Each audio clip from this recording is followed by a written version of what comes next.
kings and queens and everyone in between. If I had a nickel for every time a speed stat in an RPG gets massively overcomplicated, I'd be making more than my YouTube subscriber count. So here's a speed guide for the uninitiated. In dummy language, think of a 10,000 meter track. Now think of speed as speed of a car in meters, racing around this track, towing some load along the way. Your goal is to deliver a certain amount of load to complete the race. The action value is how long it takes for the car to complete the lap. The lap being completed is a turn, and the load you're carrying is damage. Unpacking it during the lap is you doing damage. Action advance forward is an accelerator. For example, you instantly cover distance equal to 20% of the course on a 20% advance. The cycle amount is pretty much stopwatch benchmarks once you're done unpacking all the necessary load. In under 150 seconds of the stopwatch, you get the 0 cycle and self-affirmation that you're a GOAT, and every 100 after you get less self-affirmation until you reach a point where you win less prizes. Of course, this analogy presents a dilemma that you can go faster with less load, but having less load may be worse in the long run than delivering a lot of load very slowly. This is the basic idea for debate on attack boots versus speed boots.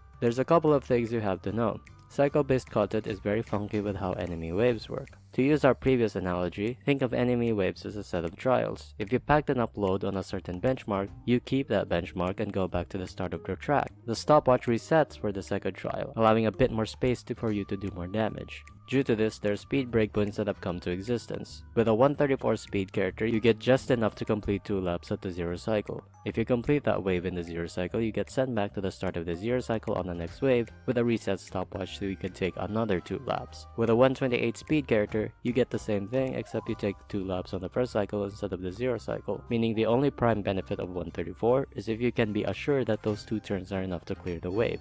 Otherwise, it's just a damage loss. There's multiple other breakpoints that multiple people have already discussed, but we're only going to address the title of the video. It really does matter everywhere in cycle-based and non-cycle-based content. Strictly speaking for cycles though, unless you're hitting a breakpoint, more speed just doesn't do anything and can be a damage loss.